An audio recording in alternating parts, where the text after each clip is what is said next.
वैदिक कथा अमृत में आपका स्वागत है। तो आज की कथा है भगवान की मोहिनी मूर्ति के रूप में अवतार। यह भगवान का अति सुंदर अवतार है। जब समुद्र मंथन के बाद अमृत प्राप्त हुआ तो अमृत को बंटवारा को लेकर जो प्रतिकूल परिस्थिति देवताओं और असुरों में बना और असुरों में बना, तो उसको में वितरण करने के लिए देवताओं के पक्ष में भगवान ने मोहिनी मूर्ति के रूप में अवतार लिया। तो आइए कथा शुरुआत करने के पहले भगवान की हम प्रार्थना करते हैं। ओम नमो भगवते वासुदेवाय नारायणं नमस्कृतं नरं चैव नरोत्तमं देवीं सरस्वतीं व्यासं ततो जयमुदीरये। तो समुद्र मंथन के बाद जब धन्वंतरी जी अमृत का पात्र लेकर जब वहाँ से निकले तो असुरों ने वह अमृत का पात्र उनके भीतर जो कुछ था उसकी चाहत के कारण उन्होंने क्या किया, अमृत का पात्र को बलपूर्वक उनसे छीन लिया। और यह जब अमृत का पात्र असुरों द्वारा छीन लिया गया तो देवतागण अत्यंत हताश हो गए, क्योंकि परिश्रम तो दोनों ने समान किया। उन्होंने जाकर अब पूर्ण पुरुषोत्तम भगवान हरि के चरण कमलों की शरण ली। अपने भक्तों की मनोकामनाओं को सदा पूरा करने की इच्छा रखने वाले भगवान ने जब यह देखा कि देवतागण हताश हैं तो उन्होंने उनसे कहा, दुखी मत हो, मैं अपनी शक्ति से असुरों में झगड़ा करा उन्हें मोहग्रस्त कर दूंगा और इस प्रकार तुम लोगों को अमृत प्राप्त करने की इच्छा मैं पूरी कर दूंगा। सुखदेव गोस्वामी राजा परीक्षित से कहते हैं, तब असुरों के बीच झगड़ा उठ खड़ा हुआ कि सबसे पहले अमृत कौन ले। उनमें से हर एक यही कहने लगा कि तुम पहले नहीं पी सकते, मुझे सबसे पहले पीना चाहिए, तुम नहीं, पहले मैं। कुछ असुरों ने कहा, सभी देवताओं ने क्षीर सागर के मंथन में हाथ बटाया है, क्योंकि हर एक को समान अधिकार है कि वह किसी भी सार्वजनिक यज्ञ में भाग ले। अतः सनातन धर्म के नियमों के अनुसार यह उचित होगा कि अमृत में देवताओं को भी भाग मिले। हे राजन, इस प्रकार निर्बल असुरों ने प्रबल असुरों को अमृत लेने से मना किया। तब किसी भी प्रतिकूल परिस्थिति का सामना करने में दक्ष भगवान विष्णु ने एक अत्यंत सुंदर स्त्री का रूप धारण कर लिया। स्त्री का रूप में यह अवतार भगवान की मोहिनी मूर्ति अत्यंत मनभावन था। उसका रंग नव विकसित श्यामल कमल के रंग का था और उसके शरीर का हर अंग सुंदर ढंग से बना था। उसके कानों में कुंडल सजे थे, उसके गाल अतीब सुंदर थे, उसकी नाक उठी हुई थी और उसका मुखमंडल तरुणावस्था की कांति से युक्त था। उसके बड़े बड़े स्तनों के कारण उसकी कमर अत्यंत पतली लगती थी। उसके मुख तथा शरीर की सुगंधि से आकर्षित भौरे उसके चारों ओर गुनगुना रहे थे और उसकी आंखें चंचल थी। उसके बाल अत्यंत सुंदर थे और उन पर मल्लिका के फूलों की माला पड़ी थी। उसकी आकर्षक गर्दन हार तथा अन्य आभूषणों से सुशोभित थी। उसकी बाहों में बाजूबंद शोभित हो रहे थे। उसका शरीर स्वच्छ साड़ी से ढका था और उसके स्तन सुंदरता के सागर में दीपों की तरह प्रतीत हो रहे थे। उसके पांवों में पायल शोभा दे रहे थे। जब वह लज्जा से हंसती और असुरों पर बाकी चितवन फेरती तो उसकी भौं के हिलने से सारे असुर कामेच्छा से पूरित हो उठते और उनमें से हर एक उसे अपना बनाने की इच्छा करने लगा। कहते हैं, असुरों में काम भावना जगाने के लिए भगवान ने सुंदर स्त्री का रूप धारण किया। उसकी सुंदरता का यहाँ पूरा वर्णन किया गया है। इसके बाद असुर एक दूसरे के शत्रु बन गए। उन्होंने अमृत पात्र को फेंकते और छीनते हुए अपने मैत्री संबंध तोड़ लिए। इसी बीच उन्होंने देखा कि एक अत्यंत सुंदरी तरुणी उनकी ओर बढ़ी आ रही है। अब उस सुंदरी को देखकर असुरों ने कहा, ओह, इसका सौंदर्य कितना आश्चर्यजनक है, इसके शरीर की कांति कितनी अद्भुत है और इसकी तरुणावस्था का सौंदर्य कितना उत्कृष्ट है। इस तरह कहते हुए वे उसका भोग करने की काम वासना से भरे हुए तेजी से उसके पास पहुंच गए और उससे तरह तरह से प्रश्न पूछने लगे। हे अद्भुत सुंदरी बाला, तुम्हारी आंखें इतनी सुंदर है कि वे कमल पुष्प की पखुड़ियों जैसी लगती है।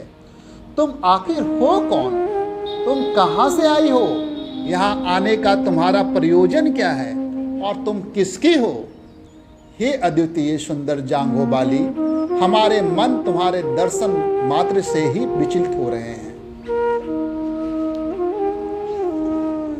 मनुष्यों की कौन कहे, देवता, असुर, सिद्ध, गंधर्व, चारण तथा ब्रह्मांड के विभिन्न निर्देशक अर्थात प्रजापति तक इसके पूर्व तुम्हारा स्पर्श नहीं कर पाए। ऐसा नहीं है कि हम तुम्हें ठीक से पहचान नहीं पा रहे हैं। हे सुंदरी भव वाली सुंदरी, निश्चय ही विधाता ने अपनी अहेतु की कृपा से तुम्हें हम लोगों की इंद्रियों और मन को प्रसन्न करने के लिए भेजा है। क्या यह तथ्य नहीं है? इस समय हम लोग एक ही बात को, अमृत कलश को लेकर परस्पर शत्रुता में मग्न हैं। यद्यपि हम एक ही कुल में उत्पन्न हुए हैं, फिर भी हम में शत्रुता बढ़ती ही जा रही है। अतएव हे छीन कटी वाली सुप्रतिष्ठित सुंदरी, हमारी आपसे प्रार्थना है कि आप हमारे इस झगड़े को निपटाने की कृपा करें। हम सभी देवता तथा असुर दोनों ही एक ही पिता कश्यप की संतानें हैं और इस तरह से भाई भाई हैं, किंतु मतभेद के कारण हम अपना पराक्रम दिखला रहे हैं। अतएव आपसे हमारी विनती है कि हमारे झगड़े का निपटारा कर दे और इस अमृत को हम में बराबर बराबर बांट दे। असुरों द्वारा इस प्रकार प्रार्थना किए जाने पर सुंदरी का रूप धारण किए हुए भगवान हंसने लगे। फिर स्त्री सुलभ मोहक हाव भाव में उनकी ओर देखते हुए उस सुंदरी ने इस प्रकार कहा। मोहिनी रूप भगवान ने असुरों से कहा, हे कश्यप मुनि के पुत्रों, मैं तो एक वेश्या हूं, तुम लोग किस तरह मुझ पर इतना विश्वास कर रहे हो? विद्वान पुरुष कभी स्त्री पर विश्वास नहीं करते। हे असुरों, जिस प्रकार बंदर, सियार तथा कुत्ते अपने यौन संबंधों में अस्थिर होते हैं और नित्य ही नया नया साथी चाहते हैं, उसी प्रकार जो स्त्रियां स्वच्छंद होती हैं वह नित्य नया साथी ढूंढती है। ऐसी स्त्री की मित्रता कभी अस्थायी नहीं होती, यह विद्वानों का अभिमत है। श्री सुखदेव गोस्वामी आगे कहते हैं कि मोहिनी मूर्ति की परिहासपूर्ण शब्द सुनकर सारे असुर अत्यधिक आश्वस्त हुए। वे गंभीर रूप से हंस पड़े और अंततः उन्होंने वह अमृत घट उसके हाथों में थमा दिया। तत्पश्चात अमृत पात्र को अपने हाथ में लेकर भगवान थोड़ा मुस्कुराए और फिर आकर्षक शब्दों में बोले।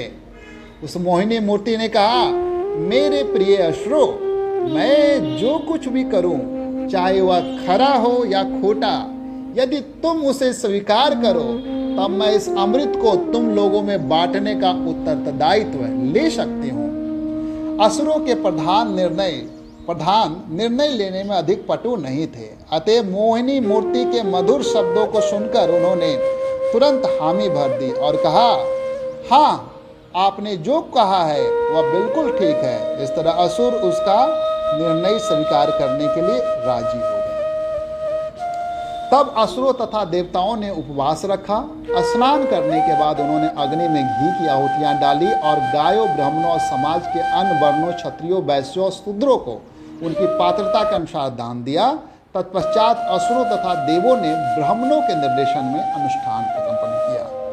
तब अपनी रुचि के अनुसार नए वस्त्र धारण किए, आभूषणों से अपने अपने शरीर को अलंकृत किया और वे पूर्व दिशा की ओर मुख करके कुछ आसनों पर बैठ गए। हे राजन, जो ही देवता तथा असुर पूर्व दिशा में मुख करके उस सभा मंडप में बैठ गए जो फूल, मालाओं तथा दीपों से पूर्णतः सजाया गया था और धूप के धुएं से सुगंधित हो गया था, उसी समय अत्यंत सुंदर साड़ी पहने पायलों की झनकार करती हुई उस स्त्री ने अत्यंत भारी नितंबों के कारण मंद गति से चलते हुए उस सभा मंडप में प्रवेश किया। उसकी आंखें युवावस्था के मद में विह्वल थी। उसके जल स्तन जल से भरे हुए घटों के समान थे। उसकी जांघें हाथी की सूंड जैसी दिखती थी और वह अपने हाथ में अमृत कलश लिए हुए थी। उसकी आकर्षक नाक तथा गालों और सुनहरे कुंडलों से विभूषित कानों ने उसके मुखमंडल को अति सुंदर बना दिया था। जब वह चलती थी उसकी साड़ी का किनारा उसके स्तनों से खिसक रहा था। जब देवताओं तथा असुरों ने मोहिनी मूर्ति के इन सुंदर अंगों को देखा तो वे सब पूरी तरह मोहित हो गए, क्योंकि वह उनको तिरछी नजर से देख देख कर कुछ कुछ मुस्कुराती जा रही थी। यहाँ पर विश्वनाथ चक्रवर्ती ठाकुर ने टिप्पणी की है कि मोहिनी मूर्ति भगवान का स्त्री रूप है और लक्ष्मी उनकी संगनी है। भगवान द्वारा धारण किया गया यह रूप लक्ष्मी को चुनौती दे रहा था। लक्ष्मी जी सुंदर हैं, किंतु यदि भगवान स्त्री का रूप धारण करते हैं तो वे लक्ष्मी की सुंदरता को भी मात कर देते हैं। ऐसा नहीं है कि नारी होने के कारण लक्ष्मी जी सर्वाधिक सुंदर है। भगवान इतने सुंदर हैं कि वे नारी रूप धारण करने पर किसी भी लक्ष्मी देवी के सौंदर्य को मात कर सकते हैं। असुर स्वभाव से सर्पों के समान कुटिल होते हैं, अतएव उन्हें अमृत में से हिस्सा देना तनिक भी समान नहीं था, क्योंकि यह सर्प को दूध पिलाने के समान घातक होता। यह सोचकर अच्युत भगवान ने असुरों को अमृत में हिस्सा नहीं दिया। मोहिनी मूर्ति रूपी ब्रह्मांड के स्वामी अर्थात भगवान ने देवताओं तथा असुरों को बैठने के लिए अलग अलग पंक्तियों की व्यवस्था कर दी और उनके पद के अनुसार उन्हें बैठा दिया। अपने हाथों में अमृत का कलश लिए वह सर्वप्रथम असुरों के निकट आई और उसने अपनी मधुर वाणी से उन्हें संतुष्ट किया और इस तरह उनके अमृत के भाग से उन्हें वंचित कर दिया। तब उसने दूरी पर बैठे देवताओं को अमृत पिला दिया, जिससे वे अशक्तता, बुढ़ापा तथा मृत्यु से मुक्त हो सके। देखिए यहाँ पर मोहिनी मूर्ति भगवान ने देवताओं को दूर बैठाया और उसके बाद असुरों के पास पहुंची और उनसे अत्यधिक लालित्यपूर्ण भाव में बोली, जिससे कि वे अपने को उससे बात करने में भाग्यशाली समझे।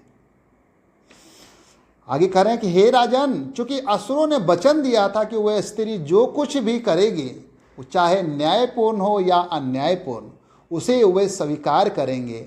अतएव अब अपना वचन रखने, अपना संतुलन दिखाने तथा स्त्री से झगड़ा करने से बचने के लिए वे मौन रहें।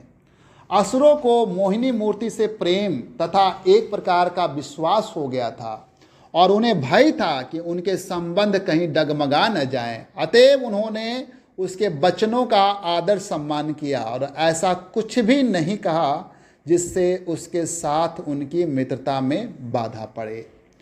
सूर्य तथा चंद्रमा को ग्रसने वाला असुर राहु अपने आप को देवता के वस्तु से आच्छादित करके देवताओं के समूह में प्रविष्ट हो गया और किसी के द्वारा, यहाँ तक कि भगवान के द्वारा भी जाने बिना अमृत पीने लगा। किंतु चंद्रमा तथा सूर्य राहु से सतत शत्रुता के कारण स्थिति को भाप गए और इस तरह राहु पहचान लिया गया।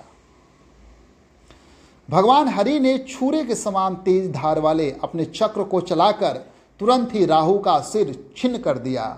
जब राहु का सिर उसके शरीर से कट गया तो वह शरीर अमृत का स्पर्श न करने के कारण जीवित नहीं रह पाया, किंतु अमृत का स्पर्श करने के कारण राहु का सिर अमर हो गया। इस प्रकार ब्रह्मा जी ने राहु के सिर को एक ग्रह लोक के रूप में मान लिया। चूंकि राहु सूर्य तथा चंद्रमा का शाश्वत बैरी है, अतः वह पूर्णिमा तथा अमावस्या की रात्रियों में उन पर सदैव आक्रमण करने का प्रयत्न करता है। पूर्ण पुरुषोत्तम भगवान तीनों लोकों के सर्वश्रेष्ठ मित्र तथा शुभचिंतक हैं। इस तरह जब देवताओं ने अमृत पीना प्रायः समाप्त किया, तब भगवान ने समस्त असुरों के समक्ष अपना वास्तविक रूप प्रकट कर दिया। यद्यपि देवताओं तथा असुरों के देश काल कारण उद्देश्य कर्म तथा अभिलाषा एक जैसे थे, किंतु देवताओं को एक प्रकार का फल मिला और असुरों को दूसरे प्रकार का। चूंकि देवता सदैव भगवान के चरण कमलों की धूलि की शरण में रहते हैं, अतः वे बड़ी आसानी से अमृत पी सकें और उसका फल भी पा सकें, किंतु भगवान के चरण कमलों का आश्रय न ग्रहण करने के कारण असुर मन वांछित फल प्राप्त करने में असमर्थ रहे। इस प्रकार सुखदेव गोस्वामी कहते हैं कि मानव समाज में मनुष्य की धन संपदा तथा उसके जीवन की सुरक्षा के लिए मनसा वाचा कर्मणा विधियों के द्वारा विविध कार्यों किए जाते हैं, किंतु ये सब कार्य शरीर के लिए या इंद्रिय तृप्ति के लिए ही किए जाते हैं। ये सारे कार्यकलाप भक्ति से पृथक होने के कारण निराशाजनक होते हैं, किंतु जब ये ही कार्य भगवान के प्रसन्न करने के लिए किए जाते हैं तो उनके लाभकारी फल सब में बांट दिए जाते हैं। जिस तरह वृक्ष की जड़ में पानी डालने से वह समूचे वृक्ष में वितरित हो जाता है। तो आइए बोलिए भगवान की मोहिनी मूर्ति अवतार की जय। हरे कृष्णा।